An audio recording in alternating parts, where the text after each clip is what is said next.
ভারতবর্ষের south India মানে আমাদের দক্ষিণ ভারতটা খুবই ফেমাস ট্রিটমেন্টের জন্য।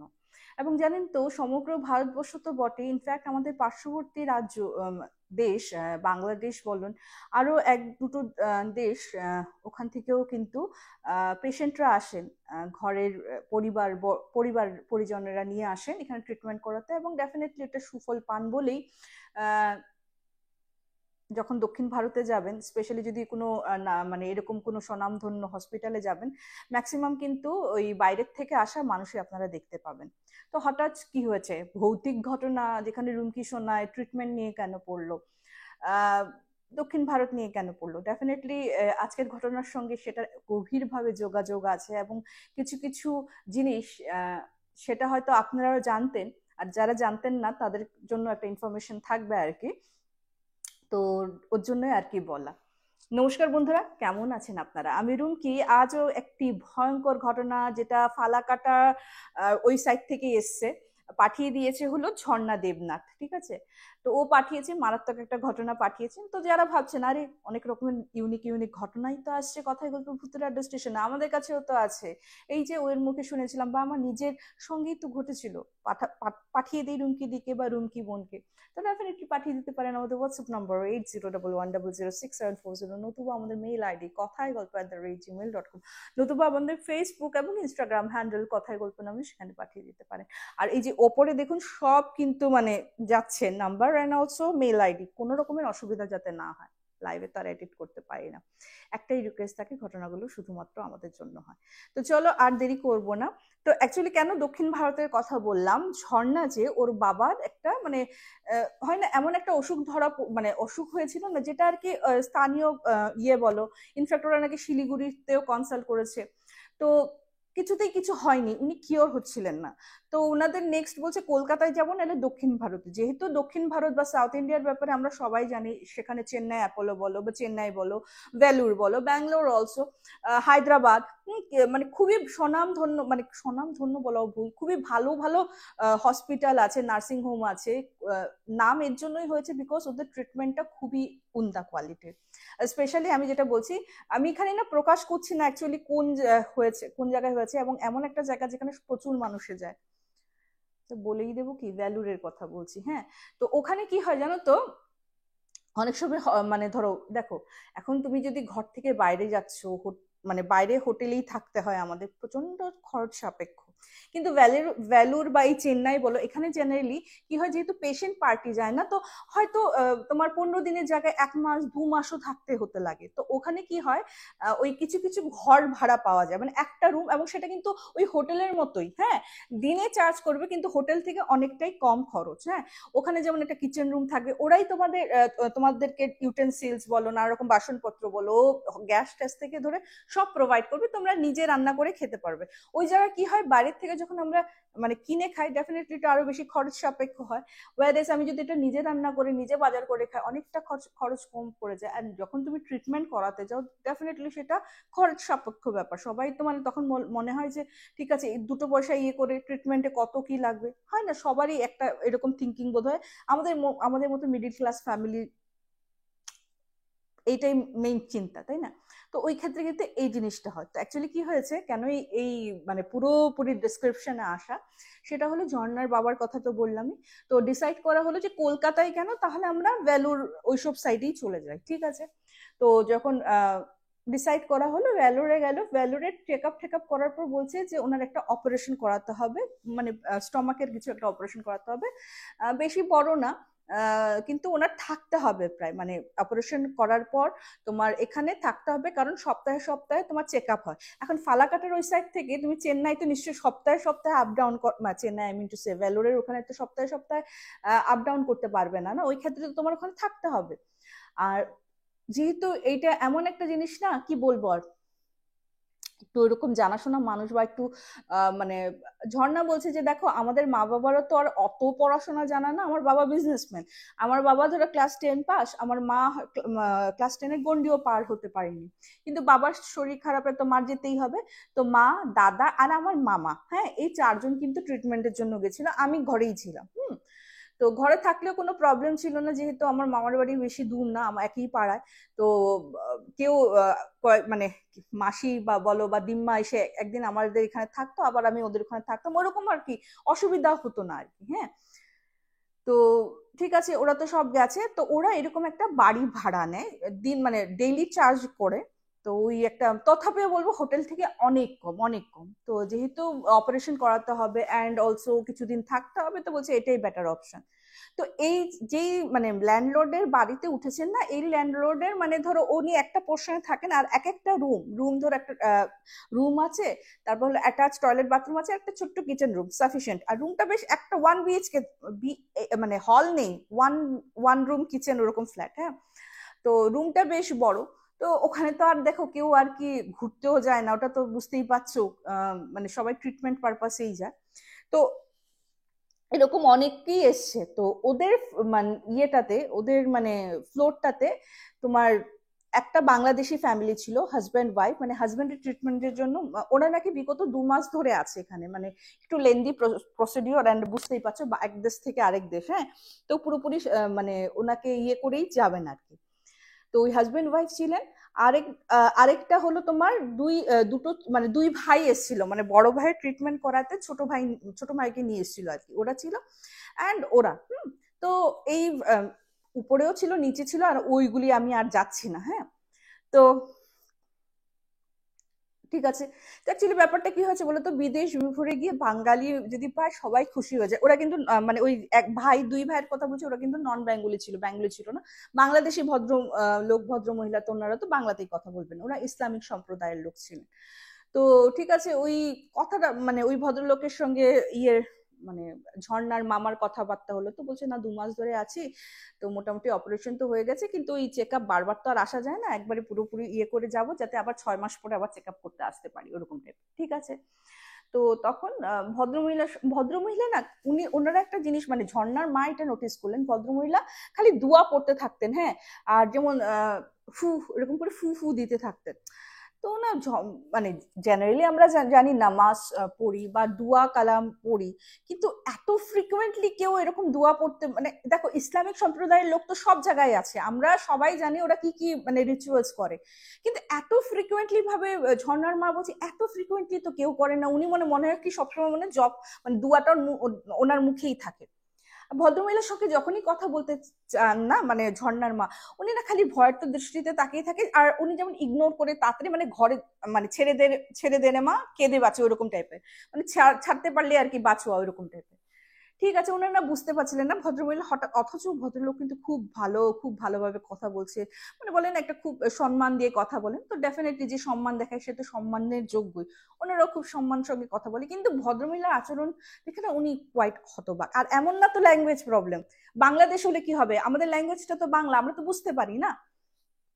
ঠিক আছে, তো কিছুতেই কিছু ঠাহর করতে পারলো না। তো তোমার 1 সপ্তাহ পর ওনার অপারেশনের ডেট, ঝর্ণার বাবার কথা বলছি, অপারেশনের ডেট দিয়েছে। এবং ঝর্ণা এর মধ্যে একটা জিনিস বললো যে দিদি, আমি যখন আমার বাবার সঙ্গে কথা বলতাম, যেহেতু বুঝতেই পারছো আমি এক মেয়ে, আর আমার বাবা আমার মানে জান, আর যেহেতু ওই খরচ সাপেক্ষর জন্যই কিন্তু আমি যাইনি, নাহলে মানে আমার ইচ্ছে ছিল আমার বাবার সঙ্গে, মানে ওই সময় আমি আমার বাবার কাছে থাকি, কিন্তু বুঝতেই পারছো একটা মানুষ যাওয়া মানে আরো বেশি খরচা। আর আমরা ঠিক জানতাম না যে বাবার পুরোপুরি ট্রিটমেন্টে কত খরচা লাভ হবে। তো বাবার সঙ্গে যখনই কথা বলতাম, জানো তো বাবার সঙ্গে আমার কোনো দিনও ক্লিয়ারলি ঘরে কথা হতো না। মানে বাবা যখনই কথা বলতেন, নেটওয়ার্ক গ্লিচ ওগুলি, বা ইকো হতো, মানে স্পষ্ট করে বাবার সঙ্গে আমি কোনোদিনও কথাই বলতে পারিনি ওই রুমে থাকার দৌরান। অথচ বাবা যখন হসপিটালে যেত, জিজ্ঞেস করলাম, হয়তো ফোন করতাম যে বাবা ডাক্তার কি বললো, তখন একদম ক্লিয়ারলি বাবার সঙ্গে কথা বলতাম। কিন্তু যখন আমি ঘরে থাকতাম তখন বাবার সঙ্গে কিছুতেই কথা হতো না। ওয়ারেস আমি যদি অন্য মানুষের সঙ্গে, যেমন মায়ের সঙ্গে কথা বলছি, ফ্রিকুয়েন্টলি ভাবে কথা বলে যাচ্ছি, তখন প্রবলেম হয়নি, সেম রুমেই ধরো। কিন্তু সেটা যদি বাবাকে দেওয়া হতো ফোনের রিসিভারটা বা যেটা মোবাইলটা, তখনই কিন্তু নেটওয়ার্ক গ্লিচ হওয়া শুরু হতো। আমি জানতাম, আমি বুঝতে পারিনি তখন যে, খালি মাকে বলতো মা বাবার সঙ্গে তো আমি শান্তি মতো কথা বলতে পারি না ঘরে। হ্যাঁ, যখনই ফোন করি তখনই এরকম একটা সাউন্ড আইতে থাকে, বাবার কথা ভালো করে শোনাই যায় না। তো ও কিন্তু আমাদের মতোই কথা বলে। হ্যাঁ, মানে আমি যেটা স্থানীয় ভাষা আমাদের গুয়াহাটিতে যেটা বলে ওটাই বলে।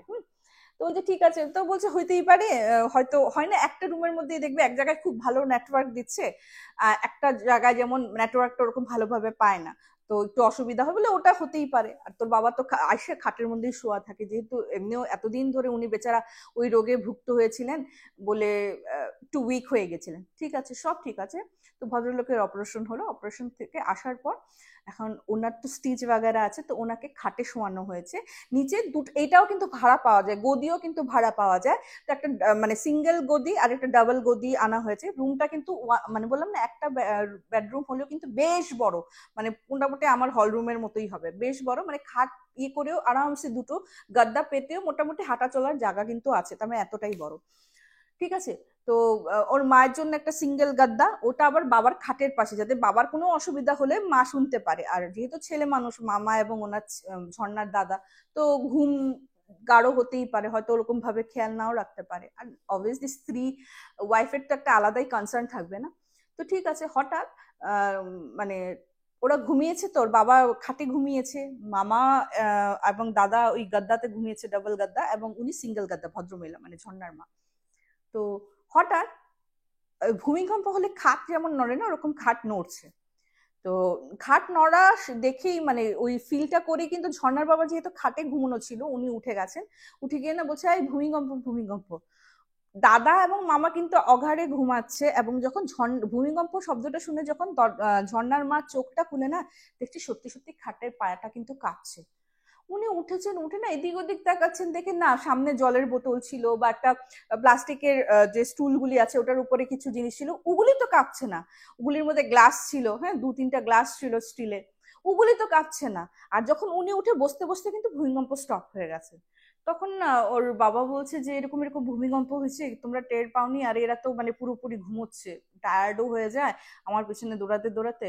বলছে হ্যাঁ আমি চোখ খোলার পরে তো কাঁপছে, পরে তারপর তো দেখলাম যে আর তো কোনো কিছু নড়ে চড়ে না। হ্যাঁ, তো বলছে কি হয়তো থেমে গেছে। ঠিক আছে, হতেই পারে, আর্থকুইক হয়তো অল্পক্ষণের জন্য আছে, এই জিনিসটাকে ওনারা অতটা পাত্তা দেন। তো ওনার তো দেখো অপারেশন হওয়ার পর ওই ধরো 4 দিন পর 5 দিন পর, আমি বললাম সপ্তাহে সপ্তাহে ওনার একটু চেক আপ, মানে ওই ডক্টরের সঙ্গে কনসাল্ট মানে চেক আপে আর কি যাবেন। ঠিক আছে। তো একদিন ভদ্রলোককে নিয়ে বেরোচ্ছেন, ওই ভদ্রমহিলা বাংলাদেশি যে মহিলা, বাংলাদেশে, উনি দেখছেন ফ্যাল ফ্যাল করে তাকিয়ে আছেন, অ্যাজ ইফ না খুব কিউরিয়াস একটা দৃষ্টিতে ওদের দিকে তাকিয়ে আছেন। তো একটু ওরা স্মাইল পাস করলো, যেহেতু ভদ্রমহিলা ইগনোর করে যান, কথা বলতে চান না, তো ওনারা আর মানে ওনাকে আর মানে ইয়ে করেনি, ঘাটাননি। তো যেহেতু চোখে চোখ পড়ে গেছে, একটা হালকা স্মাইল করলেন, তখন ভদ্রমহিলাও কিন্তু একটা ম্লান হাসি হাসলেন। অ্যান্ড উনি কিন্তু ওই মুখে বিড়বিড় বিড়বিড় করে দুয়া কালমা পড়েই যাচ্ছে। ঠিক আছে। ওই দিন রাত্রে, হ্যাঁ মানে ভূমিকম্প হওয়ার পরের দিন সকালবেলা ওরা গেছে ইয়েতে হসপিটাল, ওই দিন রাত্রে ইনসিডেন্ট।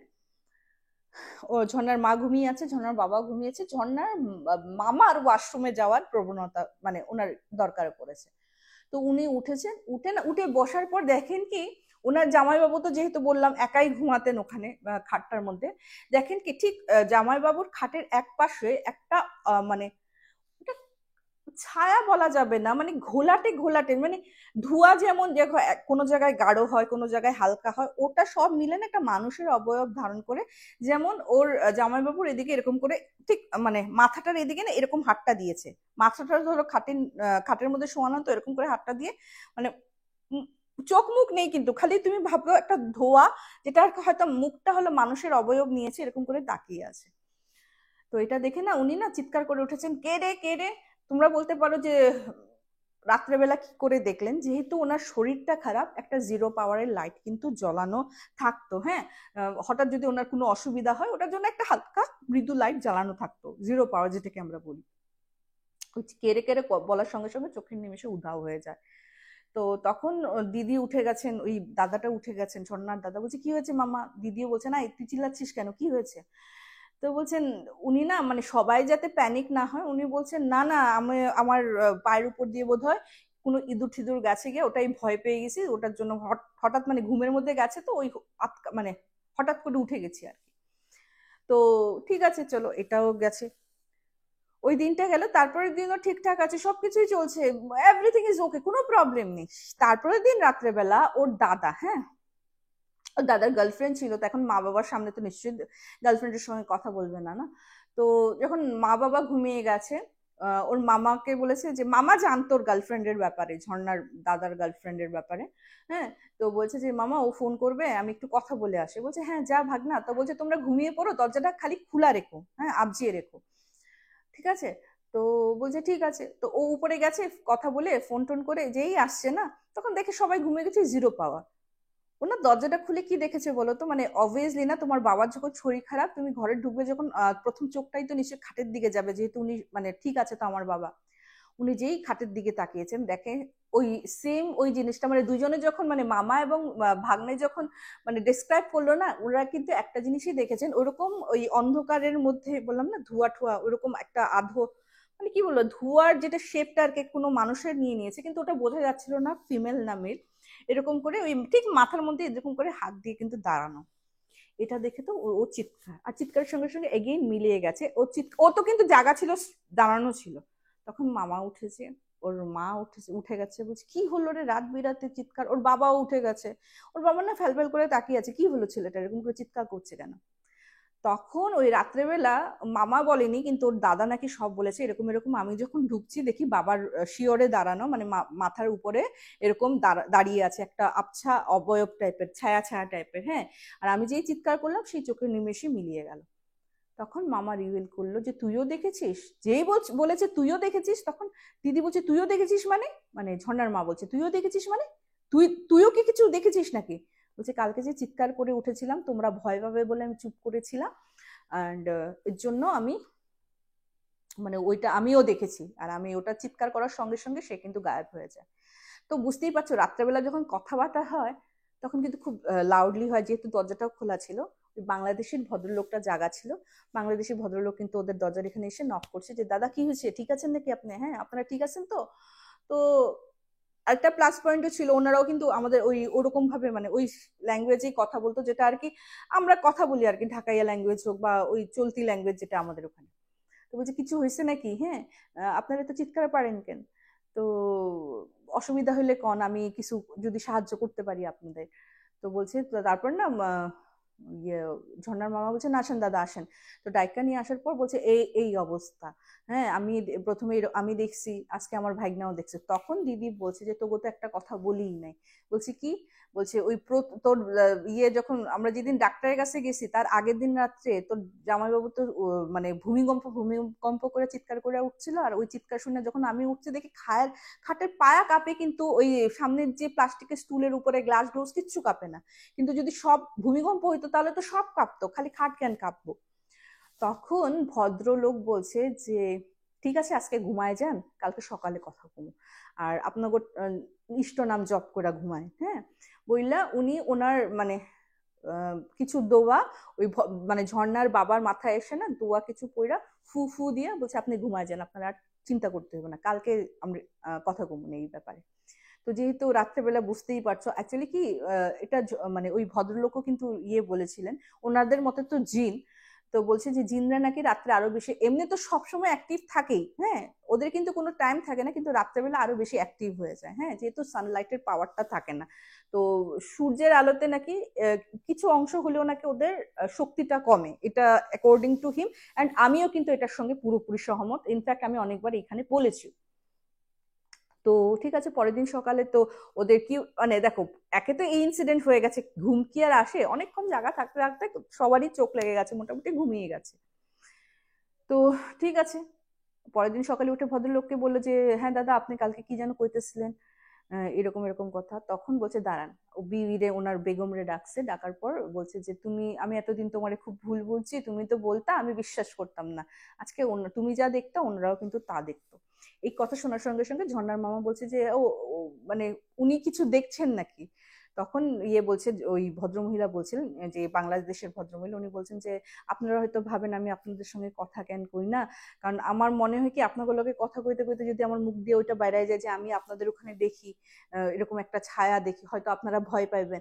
আর আমরা তো দেখেন, আমি হয়তো অন্য দেশ থেকে আইছি, আপনিও তো অন্য শহর থেকে আইছেন, আমরা এক চিকিৎসার জন্য আইছি। তো আপনাকে যদি আপনারা কিছু না দেখেন, হ্যাঁ তাহলে তো আপনাদেরকে বেকার বেকার ভয় পাওয়ায় লাভ নাই। হ্যাঁ, তো তখন ও ঝর্ণার মামা বলছে যে কি হয়েছে বৌদি বলেন তো। তো বলছে যে দেখুন এখানে আপনাদের আসার আগে একজন মানে ভদ্রলোক ট্রিটমেন্টের জন্যই আসছিলেন, ওনার ওই তোমার ওনার বিবি মানে ওনার ওয়াইফ এসেছিলেন এবং উনি ওনার মেয়ের জামাইকে নিয়ে এসেছিলেন। হ্যাঁ, ওরা তিনজন এসেছিলেন। ভদ্রলোক ট্রিটমেন্ট ট্রিটমেন্ট করিয়ে প্রায় ধরো এক্সকিউজ মি 1 মাস 10 দিন হয়েছে। তো উনি ওই চেক আপ করে আবার বাড়ি যাবেন আর কি। তো ওই রুমেই হঠাৎ ওনার মানে ওনার হার্টের অপারেশন হয়েছিল। হঠাৎ জানি না কেন কিসের জন্য ওই হার্ট অ্যাটাক হয়ে মানে উনি সঙ্গে সঙ্গে কিন্তু ওই বিছনায় ওই জায়গায় উনি কিন্তু মৃত্যুবরণ করেন। এবং বুঝতেই পারছো খুবই প্যাথোটিক। তারপর তো ওনার সব দেহ নশ্বর দেহ ওনার ওরা ওরকম ভাবে নিয়ে গেছে ওদের ইয়েতে। তারপর থেকেই নাকি এই মুসলিম ভদ্র মহিলা মানে ইসলামিক সম্প্রদায়ের যে বাংলাদেশি আর কি, উনি প্রায় সময় ওর ইয়েটা দেখতেন, মানে একটা ছায়া দেখতেন। তো উনি অ্যাকর্ডিং টু হার এটা তো এরকম করে জিনে আসার করছিল। হ্যাঁ, উনি ওনার মৃত্যুর পরে এখানে জিন দেখা দিত। তো তখন ঝর্ণার মামা একটা কথা ভদ্রলোককে জিজ্ঞেস করছেন যে ওটার জন্যই কি আপনার ইয়ে মানে ভাবি এত দুয়া দরদ পড়তেন? বলে হ্যাঁ, দুয়া দরদ পড়তেন, খালি দুয়া দরদ পড়তেন যাতে না দেখা দেয় আর কোনো অনিষ্ট না করে। তখন ঝর্ণার মামা বললেন যে একটা কথা, এতদিন কিন্তু কোনো প্রবলেম হয়নি। হ্যাঁ, এতদিন কোনো প্রবলেম হয়নি আমাদের, কিন্তু জামাইবাবু হসপিটাল থেকে আসার পর থেকে কিন্তু এই জিনিসটা হয়েছে, তাহলে আগে কেন এই জিনিসটা হয়নি? তখন বলছে মানে তখন ওই ভদ্রলোক বললেন যে দেখুন অনেক সময় কি হয় মানে আস্তে আস্তে জিনিসটা আসার করা শুরু করে, হয়তো ট্রাই করতে করতে জিনিসটা বলে না ওই স্কুটারের গিয়ারও দেখবে একবার আগে যেমন, এখন তো ধরো সেলফ স্টার্ট হয়ে গেছে, আগে যে আমরা স্টার্ট করার জন্য কিক মারতাম একবার দুবার তিনবার চারবার পাঁচবারে গিয়ে ওটা কিন্তু স্টার্ট হয়। তো ওরা শুরু করতে থাকে এবং করতে করতে যখন এটা একদম এক্সট্রিম লেভেলে পৌঁছে যায় তখনই হয়তো ওরা দেখা দিতে পারে। তো উনি এই কথাটাই বললেন। তখন ঝর্ণা আরেকটা কথা আমাকে বললো, কিন্তু দিদি আমি তো স্টার্টিং থেকে আমার বাবার গলার আওয়াজে এরকম গ্লিচ পেতাম, অথচ অন্য কোথাও তো পেতাম না। তখন মানে ওরা যেটা দুয়ে দুয়ে চার করলো, হতে পারে যে সেই যে এরকম আর কি ট্রিটমেন্ট করতে করতে উনি এক্সপায়ার হয়ে গেলেন, ওটার জন্য হয়তো যেহেতু ওর বাবাও একটা ওরকম ট্রিটমেন্টে গেছে, অপারেশন হয়েছে, হয়তো ওটার জন্য ওনার উপরেই ওনার দৃষ্টিটা ছিল মৃত আত্মার।